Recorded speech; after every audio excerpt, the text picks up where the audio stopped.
Sa paglulunsad ng air badminton sa bansa, isa sa inaasam ng Philippine Badminton Association at Badminton Asia ay ang inobasyon na layuning palawakin yung accessibility ng bagong sport sa mga open spaces at komunidad. Ang detalye alamin natin sa ulat ni teammate JB Junio.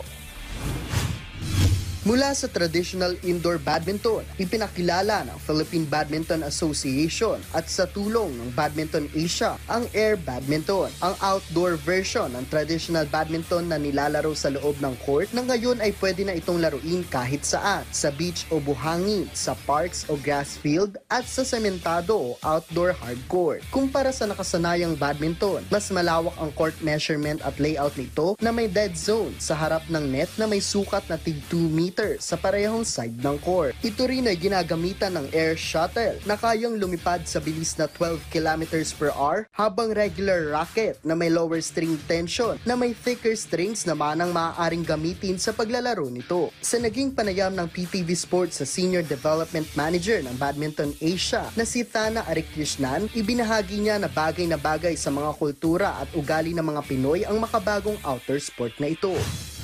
Actually, we choose Philippines because the nature of the people, they are very fun and very casual people. And I think this badminton outdoor will suit them so well because, you know, that speaks about them and their culture. They are easygoing and fun. And this game that's what all about. It's having fun outdoor. So it really fits well. The launch, I can see that it's going well and hopefully it will go to the best. Dagdag pa ni Arikrishnan, layunin ng Philippine Badminton Association at ng Badminton Asia na mas maging accessible ito sa mas maraming atleta sa bansa.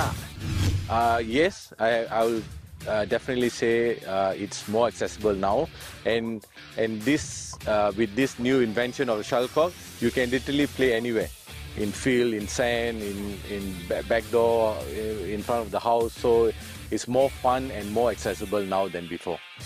Dahil dito, mas marami ang magkakaroon ng pagkakataon na makapaglaro lalo na sa mga probinsya at komunidad na walang indoor court. Nais din ng BWF at Badminton Asia na dalhin ito sa mga paaralan, barangay at youth sports program para mas marami pang kabataan ang mahikayat sa badminton at makapagsimula sa murang edad. Higit sa isang bagong format, ang air badminton ay itinuturing na vehicle for inclusion, pagbubukas ng pinto para sa mga bagong atleta na makalahok sa national at international competitions. JB Junio para sa Atletang Pilipino, para sa Bagong Pilipinas.